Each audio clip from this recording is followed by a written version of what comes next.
Oke, selamat datang dalam perkuliahan online Statistika Industri, Program Studi Teknik Industri, Fakultas Rekayasa Industri, Universitas Telkom. Baik, pada kesempatan kali ini kita akan melanjutkan materi terakhir mengenai uji non-parametrik.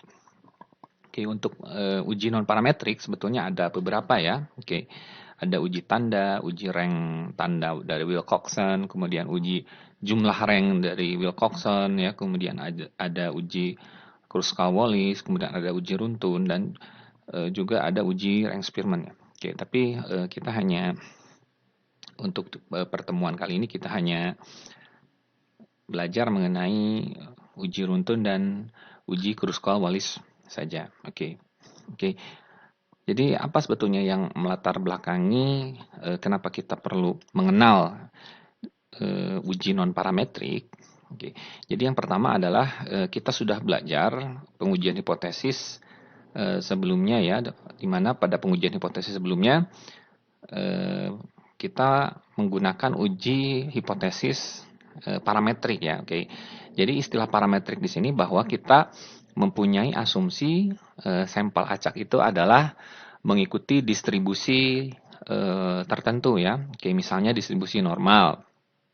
Oke, misalkan pada regresi ya. Oke, pada regresi kan kita ketahui bahwa dalam Y-nya itu adalah harus mengikuti distribusi normal ya, karena sesuai dengan galat ya. Oke, galatnya itu kan harus berdistribusi normal dengan rata-rata 0 dan varians yang homogen ya. Nah, itu ada asumsi-asumsi.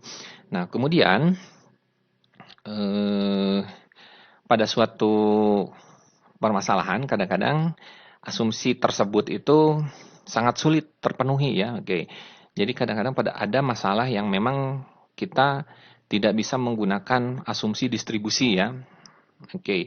Nah, atau bebas distribusi. Nah, untuk uji hipotesis yang tidak menggunakan asumsi distribusi tertentu, nah maka istilahnya itu adalah dikenal sebagai pengujian hipotesis yang non parametrik ya. Oke, jadi non parametrik ini bebas distribusi. Oke, namun kondisinya jika memungkinkan, ya misalkan kita diminta untuk melakukan uji parametrik dan non parametrik, nah tentunya uji parametrik itu lebih powerful ya. Oke, pasti uji parametrik ini lebih powerful dibandingkan uji non parametrik. Oke, sehingga seharusnya kita memang menghindari uji non parametrik ya. Oke. Lebih jauh, mari kita lihat ya perbedaan non parametrik dan parametrik ya. Oke, dari pertama kalau dari karakteristik distribusi populasi ya. Oke, tadi sudah disebutkan ya bahwa dalam uji non parametrik ini maka kita tidak ada asumsi distribusi tertentu ya. Oke, jadi distribusinya bebas ya. Kemudian kalau parametrik ya biasanya distribusinya itu adalah distribusi umum ya, distribusi normal. Oke, kemudian sampelnya, nah kadang-kadang juga dalam non parametrik, dalam parametrik itu kan biasanya kalau kita lihat ya observasinya itu kan harus saling bebas ya. Nah, kemudian dalam non parametrik, oke, dalam parametrik ini bisa saling bebas atau juga tidak saling bebas ya. Nah, kemudian variansnya kalau parametrik bisa homogen ya. Oke.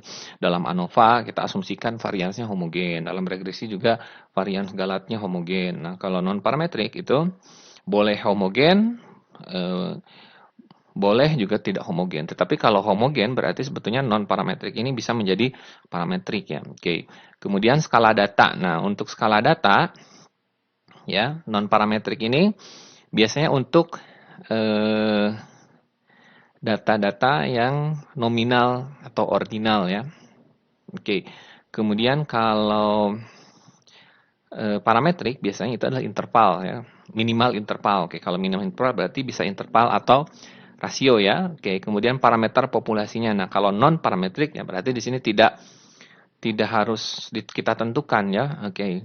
Karena non parametrik berarti tidak ada parameternya dalam populasi Oke, model tersebut tidak kita tentukan parameter populasinya gitu ya. Oke. Kalau dalam parametrik ya sudah jelas kita tentukan parameternya ya. Oke. Kemudian kalau statistiknya misalkan eh, apa pusat data ya. Oke. Pusat data. Nah, biasanya kalau statistiknya itu adalah tentang pusat data, nah dalam non parametrik ini biasanya kita menggunakan nilai tengah ya atau median. Nah, kemudian kalau parametrik biasanya kita menggunakan rataan ya atau rata-rata. Kemudian dari segi pengolahan non parametrik ini jelas sederhana ya, oke, dan mudah dimengerti. Nah, untuk parametrik ini lebih kompleks ya. Oke.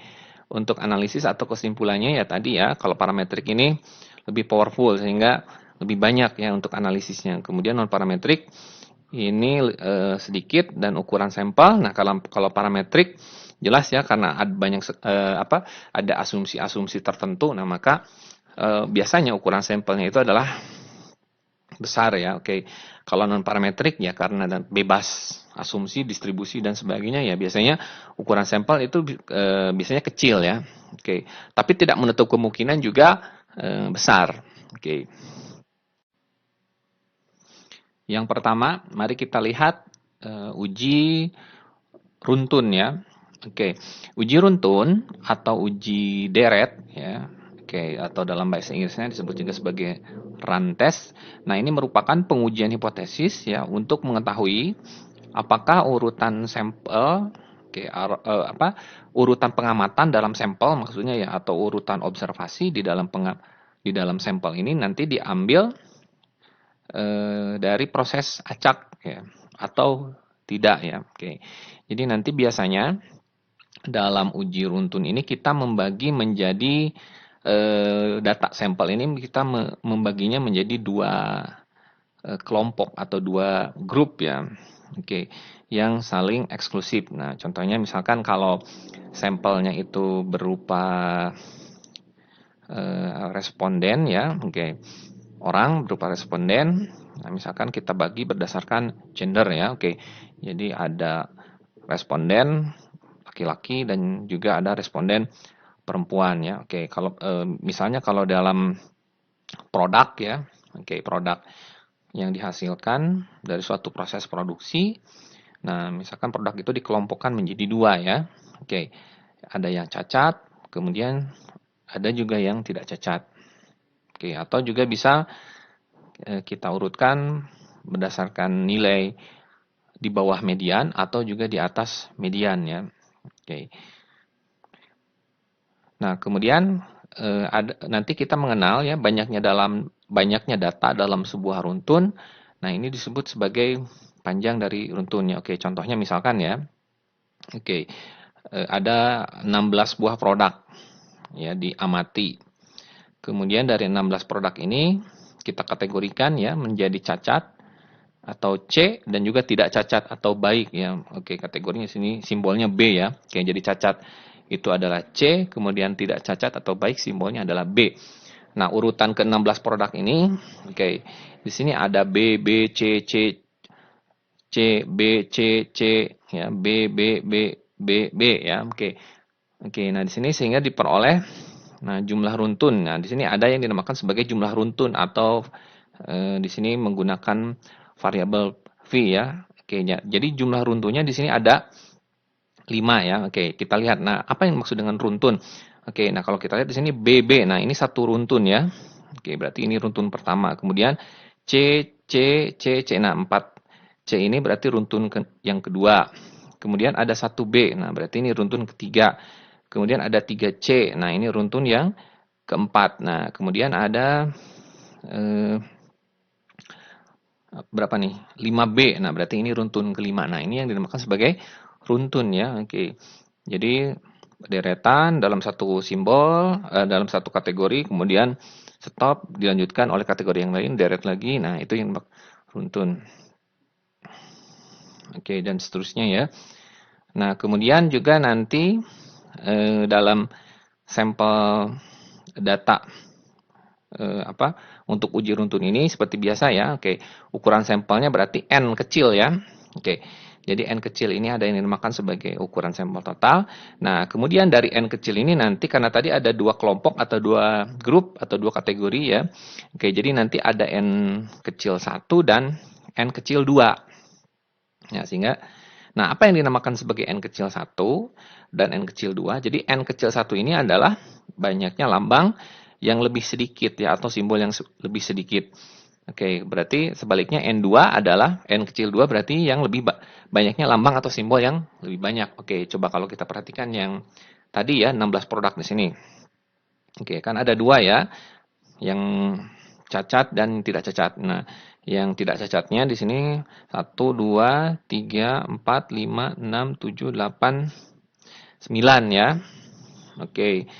Kemudian yang cacatnya 1, 2, 3, 4, 6, 7. Nah, berarti yang cacat 7, yang tidak cacat 9. Yang paling sedikit 7 kan ya? Oke. 7 berarti yang cacat. Nah, sehingga N1 yang paling sedikitnya tadi adalah nilainya 7. Ya. N2 yang paling banyak tadi 9 untuk yang tidak cacat. Nah, berarti N kecil 2-nya adalah 9. Sehingga kalau dijumlahkan, N kecil ini adalah N kecil 1 tambah N kecil 2, yaitu 16 ya. 9 tambah 7, 16. Oke. Oke, nah bagaimana tahapan uji runtun ya? Oke. Nah, untuk uji runtun ini jadi ada uji runtun untuk sampel tunggal. Ya, kalau sampel tunggal berarti hanya satu sampel ya. Kemudian ada uji runtun untuk sampel ganda ya. Oke. Untuk sampel tunggal, jadi di sini seperti biasa tahap pertama itu adalah kita merumuskan hipotesis nolnya ya. Oke. Hipotesis nolnya, dan di sini berarti sampel berasal dari proses acak ya. Oke. Tahap keduanya berarti H1-nya adalah lawan dari H0 ya. Oke, berarti sampel tidak berasal dari proses acak. Nah, kalau dia tidak berasal dari proses acak, ya, oke maaf. Berarti sampel ini berasal dari suatu proses yang sistematis ya, atau ada pola ya. Oke. Kemudian statistik uji. Nah, untuk statistik uji, jadi yang pertama adalah tadi kita harus menghitung runtunnya ya. Oke, atau di sini misalkan dengan pi ya atau pi bintang ya dari barisan sampel tersebut. Nah, kemudian setelah menghitung runtun, tadi banyak ukuran sampelnya itu adalah n ya. Kalau kita kategorikan menjadi dua, nah di sini ada N1, N2. Nah, jika nilai N1 atau lambang yang lebih sedikit ya, untuk kelompok yang lebih sedikitnya kurang dari atau sama dengan 10, dan juga untuk yang lambang lebih banyaknya itu adalah kurang dari atau sama dengan 10. Nah, maka nanti kita harus melihat sebuah tabel uji runtun ya, yang dinamakan sebagai tabel rantes. Jadi nanti kita melihat dari tabel rantes untuk N1-nya tertentu, kemudian N2-nya tertentu, dan V-nya tertentu ya, atau panjang runtunnya tertentu. Nah, jika N1-nya, kemungkinan kedua, jika N1 lebih dari 10, dan juga N2-nya lebih dari 10, maka banyaknya runtun atau V ini mengikuti distribusi normal ya. Oke, dengan parameter, berarti kalau mengikuti distribusi normal, kita nanti melakukan uji Z ya. Oke, kalau uji Z ya berarti harus tahu dulu parameter rataan dan simpangan bakunya. Nah, untuk parameter rataannya di sini ya, oke, mu V, karena variabel acaknya adalah V, berarti mu V di sini, nah dihitung, mu V sama dengan 1 ditambah ya 2 dikali dengan N1, N2 dibagi dengan N1 tambah N2 ya.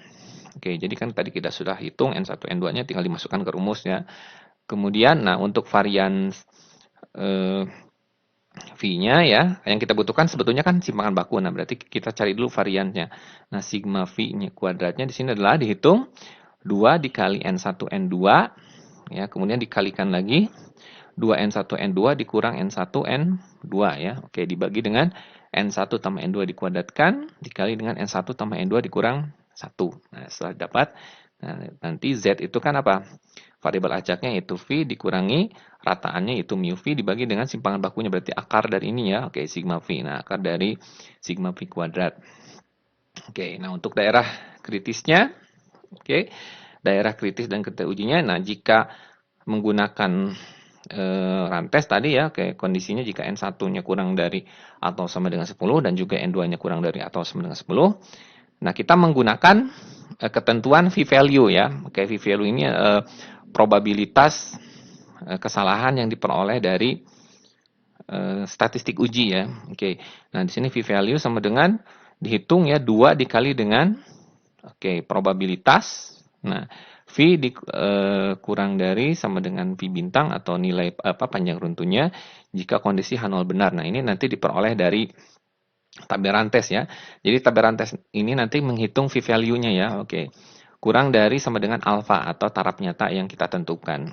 Nah, jika N1 lebih besar 10 dan N2 lebih besar 10 atau kita menggunakan uji Z, kalau menggunakan uji Z, nah berarti tolak H0 jika Z hitungnya lebih dari atau sama dengan Z alfa ya.